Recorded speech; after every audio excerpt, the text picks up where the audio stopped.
নতুন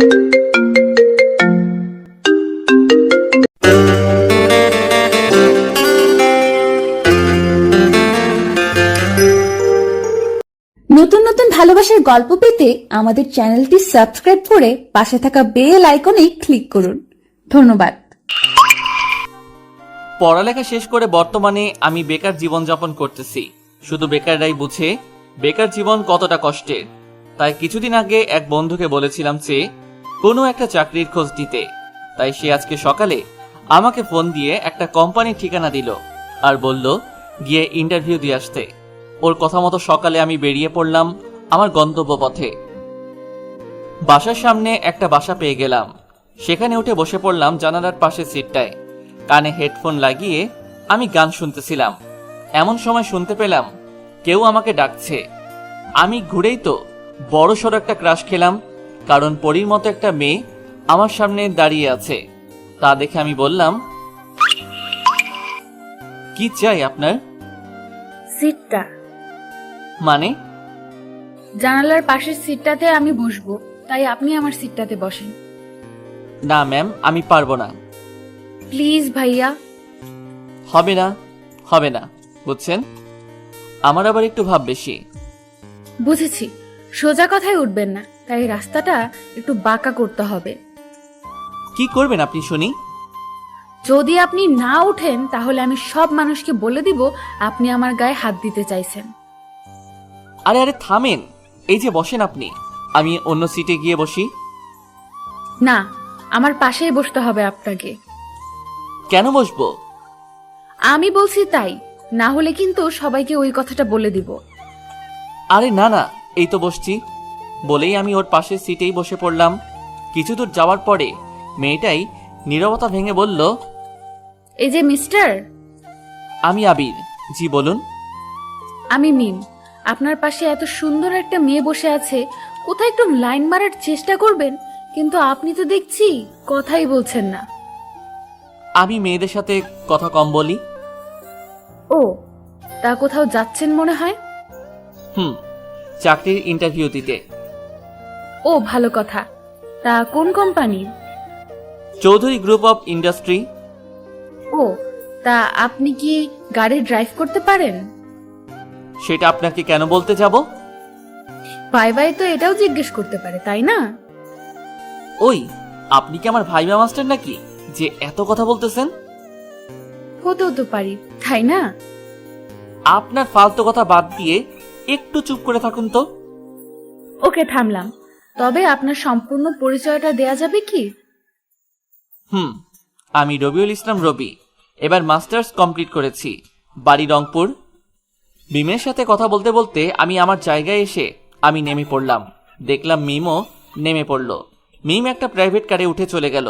মিমের চলে যাওয়াতে আমার মনটা একটু হলেও খারাপ হয়ে গেল, কারণ মিমের ভয়েসটা ছিল অনেক সুন্দর আর দেখতেও সুন্দর। এক কথায় আমার মনের মতো একটা মেয়ে। যাই হোক, এসব ভাবতে ভাবতে আমি কোম্পানিতে এসে পড়লাম। বিশাল বড় একটা কোম্পানি, অনেক লোক আসছে ভাইবা দিতে। অনেকক্ষণ বসে থাকার পর আমার ডাক আসলো। আমি উঠে স্যারের রুমের দিকে পা বাড়ালাম। ভিতরে যাওয়ার আগে বললাম, আসতে পারি? জি, আসুন। আমি ভিতরে ঢুকে সামনের দিকে তাকাতেই হা হয়ে গেলাম, কারণ সেখানে বসে আছে আমার সাথে বাসে আসা মিম। আমার এমন অবস্থা দেখে মিম বলল, কি মিস্টার রবি, ওখানেই দাঁড়িয়ে থাকবেন নাকি সামনে আসবেন? এগিয়ে গিয়ে বললাম, জি ম্যাম। বসেন। Thank you ma'am. মিমের পাশে একটা পুরুষ মানুষ বসে আছে। ওনাকে মিম বলল, বাবা তুমি একটু বাইরে গিয়ে ঘুরে আসো। ওকে মাই সুইটহার্ট, তুমি থাকো, আমি গেলাম। বলেই স্যার চলে গেল। আর তখনই মিম বলল, কি রবি সাহেব, গাড়ি ড্রাইভ করতে পারেন তো? হ্যাঁ ম্যাম, পারি, কিন্তু আমি তো ড্রাইভার হতে আসি নাই। সেটা ঠিক আছে, তবে আপনার ওই চাকরিটার বেতন কত সেটা জানেন তো? হ্যাঁ ম্যাম, 25,000 টাকা। আমি আপনাকে 40,000 টাকা দেব ড্রাইভারের জন্য। আমি মিমের কথায় রাজি হয়ে গেলাম, কারণ আমার টাকার দরকার ছিল। আচ্ছা রবি শোনো, আমরা দুজন দুজনকে তুমি করে ডাকবো। না মানে ম্যাম। নো ম্যাম, বলো মিম। ওকে মিম। আর শোনো, তুমি তো মাস্টার্স করেছো, তাই একটু ভালো বুঝবে। কালকে আব্বু বিদেশে যাবে, তাই ব্যবসাটা আমরা দুজনেই দেখব। Okay ma'am. না মানে ওকে মিম। আর শোনো, আজকে থেকে তুমি আমাদের বাসায় থাকবে। কিন্তু আমি তো থাকার জন্য বাসা ঠিক করেছি। ওটা বাদ, চলো এখন বাসায় যাব। আর তোমার যা যা লাগে দুপুরে এসে কিনে নিয়ে যাবে। আমি মিমের সাথে বাড়িতে এসে ওদের বাড়ির সামনে নামলাম। বিশাল বড় বাড়ি ওদের। আমি ধীরে ধীরে ওদের বাড়ির দিকে হাঁটা দিলাম। আমি বাড়িতে ঢুকতেই তো অবাক হয়ে গেলাম, কারণ সেখানে বসেছিল আমার বাবা। বাবাকে দেখে আমি এগিয়ে গিয়ে বললাম, আব্বু তুমি এখানে? কেন, আমি বুঝি আসতে পারি না এখানে? আরে সেটা বলতেছি না, তুমি স্যারকে চেনো কিভাবে? আরে পাগল, তোর স্যার আমার বন্ধু হয়, বুঝলি?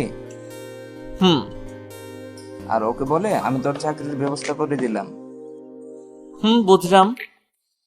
আচ্ছা কামাল, আমি এখন যাই। রবি আজ থেকে এখানেই থাকবে। আমার স্যারের নাম হচ্ছে কামাল। আর আমরা কিন্তু তেমন গরিবও না, আমাদের নিজস্ব ব্যবসা আছে। আমি যেন সারাদিন ঘুরে বেড়াতে না পারি, তাই আব্বু এই ব্যবস্থা করে দিছে। বলেই আব্বু চলে গেল। আমি আমার রুমে গিয়ে ড্রেস পাল্টে এসে রাতে খাবার খেলাম। খেয়ে এসে আমি রুমে বসে বসে ফোন টিপতেছি, এমন সময় মিম আমার রুমে আসলো। আরে ম্যাম আপনি? কেন, আসতে পারি না বুঝি? আরে অবশ্যই আসতে পারেন, বসেন ম্যাম। তোমাকে কিন্তু এবার খুন করে ফেলবো। আরে কেন ম্যাম, আমার ভুলটা কি? তোমাকে না আমি বলছি আমাকে ম্যাম বলবা না। আর আমি তোমার থেকে ছোট, তাই নাম ধরে ডাকবা। কিন্তু আপনি তো আমার ম্যাডাম। আপনার কোম্পানিতে আমি সামান্য কিছু টাকার চাকরি করি। ওই, তোমার কাছে আমি ওই কথা শুনতে চাইছি? না। তাহলে যেটা বললাম সেটা যেন মনে থাকে। কিন্তু তবুও। কোনো কিন্তু নাই। আর হ্যাঁ, আমি এখন যাই, কালকে সকালে কথা হবে। Okay ma'am. Sorry, good night Mim. মনে থাকে জানো, গুড নাইট। বলেই মিম চলে গেল। আর আমি বসে বসে ভাবতেছি, এটা মেয়ে না ডাকাত রে ভাই। কারণ যখন মিম রাগ করে মনে হয় তখন মিমের চোখ দিয়ে রক্ত বের হচ্ছে। যাই হোক, এইসব ভাবতে ভাবতে ঘুমিয়ে পড়লাম। সকালবেলা কারো নরম হাতের স্পর্শ পেলাম আমার মুখের মধ্যে। চোখ খুলতে দেখতে পেলাম মিম আমার নাকটা ধরে টানতেছে। এটা দেখে আমি মিমকে বললাম, আরে কি হলো, আমার নাকটা টানতে টানতে বড় করে দিবে নাকি? দেবই তো, কারণ সেই কখন থেকে ডাকতেছি আর মহারাজ আরো বেশি করে ঘুমাইতেছে। নাক বড় হলে আমাকে তো আর তখন কেউ বিয়ে করবে না, তখন আমার কি হবে? কেউ করবে কিনা জানি না, তবে আমি তো করবই। মানে? কিছু না, গাধা একটা। ওই, আমাকে গাধা বলবা না বলে দিলাম। ওকে, বলবো না। এখন ফ্রেশ হয়ে আসো, এক জায়গায় যাব। এত সকাল সকাল কেন? বিএফ এর সাথে দেখা করবে নাকি? থাপ্পড় খেয়ে অবাক হয়ে গেলাম, কারণ সামান্য একটা কথার জন্য মিম আমাকে থাপ্পড় মারলো। আমার এমন অবস্থা দেখে মিম বলল, আমার যদি বিএফ থাকতো তাহলে তোমাকে লাগতো না। সরি, আমার ভুল হয়ে গেছে। ওকে, বাদ দাও ওসব। এখন যাও তো, ফ্রেশ হয়ে খেতে আসো। ওকে বলে আমি ফ্রেশ হয়ে খেতে আসলাম। খাওয়া শেষ করে মিম আর আমি বাড়ি থেকে বের হলাম। আমি ড্রাইভ করতেছি আর মিম আমার পাশে বসে আছে। সত্যি বলতে কি, আমার অন্যরকম একটা ভালো লাগা কাজ করছে। কিছুক্ষণ পরে মিম নীরবতাটা ভেঙে বলল, আচ্ছা রবি, তুমি কখনো প্রেম করো নাই? হা হা হা হা। হাসালে আমাকে। হাসো কেন? কারণ আমার মতো দেখতে খারাপ চেহারার ছেলেকে ভালোবাসবে আবার কে? ওই, তোমাকে কে বলছে যে তুমি দেখতে খারাপ? কেউ অবশ্য বলে নাই। তাহলে যে বললা খারাপ? ভালো হলে তো যে কেউ প্রেমে পড়তো, তাই না? পারে নাই সেটাও অবশ্য আমার জন্য ভালো। সত্যি কথা বলতে কি, তুমি সত্যিই দেখতে অনেক সুন্দর। ও তাই? তাহলে তো তোমাকে ধন্যবাদ দেওয়া লাগে, কারণ একজন হলেও আমাকে ভালো বলল। হয়েছে, আর পাম দিতে হবে না। ওই সামনের জায়গাটাতে দাঁড় করাও। ওকে। গল্প করতে করতে আমরা দুজন অনেক দূরে চলে এসেছি। পরে ওই জায়গায় গিয়ে গাড়ি পার্কিং করে আমি তো ভিতরে ঢুকেই অবাক, কারণ ওখানে আমার দুজন ক্লোজ বন্ধু রয়েছে। তার মধ্যে জয়া নামের বান্ধবীটা আবার আমাকে ভালোবাসতো। যাই হোক, এসব ভাবতে ভাবতে ওদের কাছে গিয়ে বললাম, কি রে তোরা এখানে কেন? আজকে আমাদের রিলেশনের 1 বছর পূর্তি, তাই আমি মিমকে উইশ করেছিলাম, কিন্তু তুই ওর সাথে কেন? আমি মিমের বডিগার্ড। আরে না জয়া, ও আমার অফিসের এমডি। আমি কোথাও গেলে ওকে সাথে নিয়ে বের হই। ও ভালো তো। তা জয়া, তুই রিলেশন কবে শুরু করলি? একবারও তো আমাকে বললি না। তুই তো আর আমাকে ভালোবাসবি না, তাই তো একেই লাইফ পার্টনার হিসেবে বেছে নিয়েছি। অনেক ভালো করেছিস। তা এখন কয়টা রিলেশন করতেছিস? আরে একটাও না। কি বলিস, তোর মতো ছেলের পিছনে তো 8-10টা মেয়ে ঘুরে বেড়াবে। এই জন্যই তো আমার কপালে একটাও নাই। আচ্ছা বাদ দে ওসব, চল এখন ট্রিট দিবি। ওকে চলো সবাই। তারপর সবাই চলে গেলাম। ওদের দুজনের সাথে আরো কিছু সময় পার করার পর মিম আর আমি চলে আসলাম। আমি গাড়ি ড্রাইভ করতেছি, এমন সময় মিম আমাকে বলল, আচ্ছা রবি, জয়া তোমাকে খুব লাভ করতো? অনেক। তাহলে তুমি কেন ওর সাথে রিলেশন করো নাই? তুমি পাগল হয়েছো নাকি? কেন? আরে ও যে বড় লোকের মেয়ে, কখনোই আমার কাছে থাকতে পারতো না, বুঝছো? সবাই তো আর এক না, কেউ কেউ সত্যিকারের লাভ করে। সেটাও ঠিক আছে। হ্যাঁ, আরেকটা কথা, বলো। তুমি যদি আর কোনোদিন কোথাও বলো যে তুমি আমার বডিগার্ড, তাহলে কিন্তু তোমাকে সেখানেই গলা টিপে মেরে। মিম চোখগুলো লাল আর বড় বড় করে কথাটা বলল। তাহলে আমি কি বলবো? বলবা যে আমি তোমার হবু বউ হই। কি বলছো এসব? আমি পারবো না এই কথা বলতে। কেন? কারণ তুমি তো আমার বউ না, তাই। তুই না, কিন্তু হতে কতক্ষণ? কি বললা? কই কিছু না তো। এই গাড়ি দাঁড় করাও, আমরা বাসায় চলে এসেছি। তারপর আমি আর মিম গাড়ি থেকে নেমে বাড়িতে ঢুকলাম। সকাল থেকে সারাদিন আমরা বাহিরে ছিলাম। এখন বাজে রাত 9টা। বাড়িতে ঢুকতেই দেখছি সবাই আমাদের দিকে চাতক পাখির মতো তাকিয়ে আছে। আমরা সামনে যেতেই আঙ্কেল বলল, কইছিলে সারাদিন? ফোনটাও তোলার সময় পাওনি দুইজনের একজন? কত চিন্তায় ছিলাম আমরা, জানো? সরি আব্বু, বুঝতে পারি নাই। আর এরকম ভুল হবে না। ওকে রবিন, রুমে খাবার দেওয়া আছে, ওইখানে গিয়ে দুইজনে খেয়ে ঘুমিয়ে পড়ো। ওকে আব্বু। বলেই আঙ্কেল আন্টি চলে গেল। তখন মিম আমাকে বলল, চলো এখন খাবো। না আমি খাবো না, তুমি খেয়ে নাও। কেন খাবে না? এমনি। দেখলাম মিম একটা প্লেটে ভাত তরকারি নিয়ে আমার কাছে এসে বসলো। নাও হা করো। কেন? এখন খাবে তুমি, হা করো তো। আমি মিমের হাতে খাইতেছি আর এক নজরে ওর দিকে তাকিয়ে আছি। কেমন যেন ওর চোখে মুখে একটা মায়াতে ভরা। ওর দিকে তাকিয়ে থাকতে খুব ভালো লাগে। আমায় এভাবে তাকিয়ে থাকতে দেখে মিম বলল, কি দেখো ওভাবে? তোমাকে। কেন? তোমার মাঝে কেমন জানি একটা মায়া আছে। কেমন মায়া? জানি না, তবে তবে কি?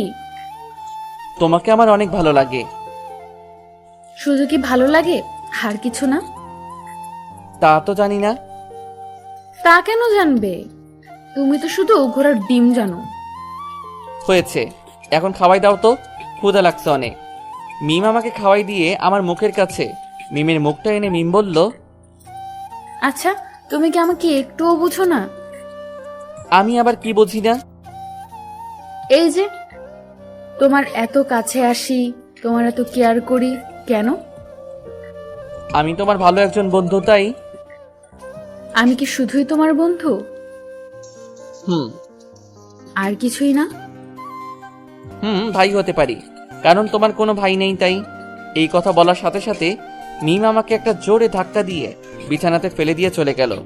মিমের এমন ব্যবহার দেখে আমি কিছুই বুঝলাম না, কেন ও আমার সাথে এমন করলো। তাই আমি বিছানা থেকে উঠে মিমের রুমের দিকে গেলাম।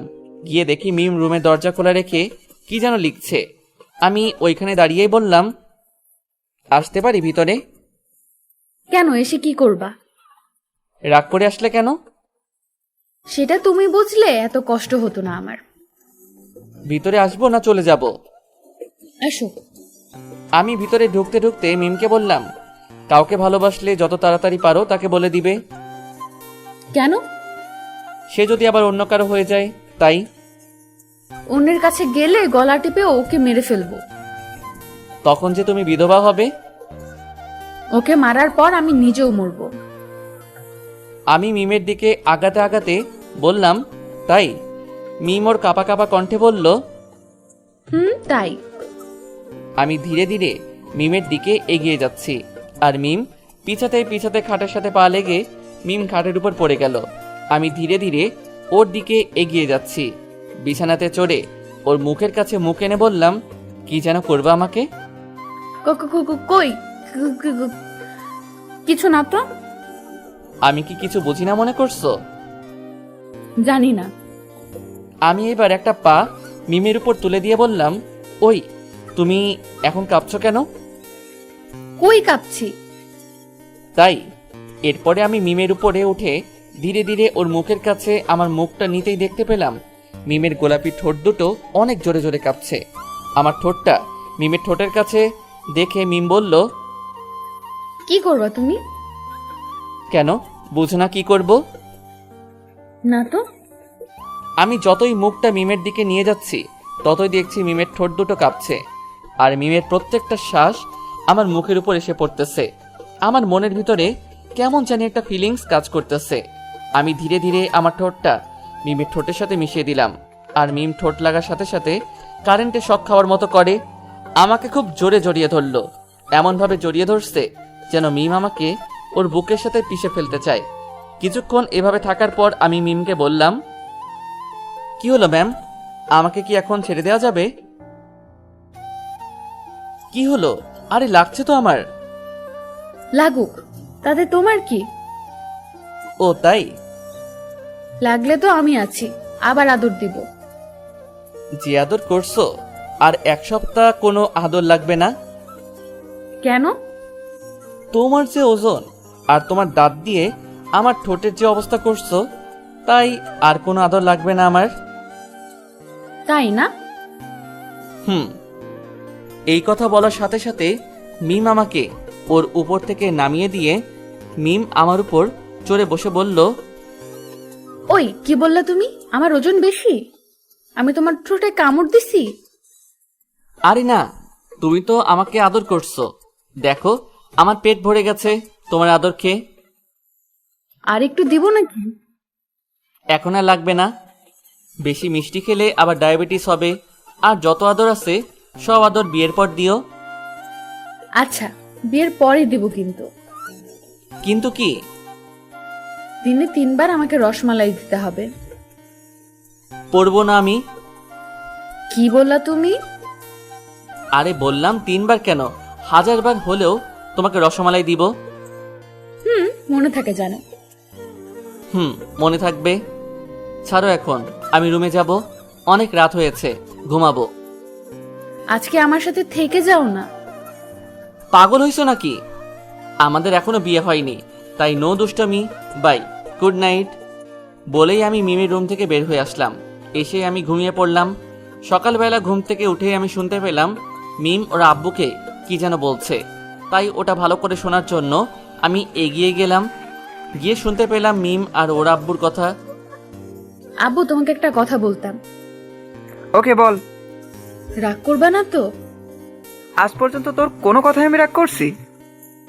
না। তাহলে বল। না মানে আমি রবিকে। রবিকে কি? না মানে আব্বু। ভালোবাসিস তো রবিকে? অনেক। থাকতে পারবি তো সারা জীবন ওর সাথে? আব্বু। ভেবে বলছিস তো? আব্বু। আচ্ছা, আমি রবির আব্বুর সাথে কথা বলবো আজকে। মিম সাথে সাথে ওর আব্বুকে জড়িয়ে ধরে বলল, থ্যাংক ইউ আব্বু। বলেই মিম রুম থেকে বের হয়ে আসলো, আর আমি সাথে সাথে এক টানে ওকে আমার রুমে ঢুকালাম। তারপর ওকে বললাম, তুমি কি পাগল হয়ে গেছো? কেন? তোমার আব্বুকে কি বললে এসব?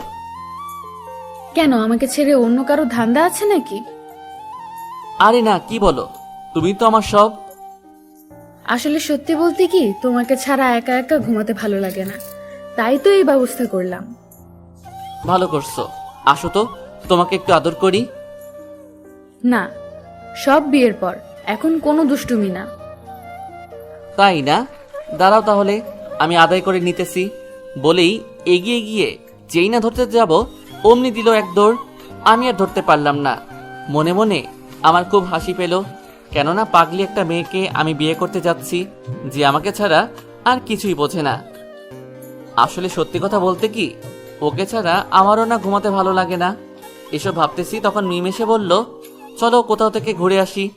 আমিও আর না করলাম না।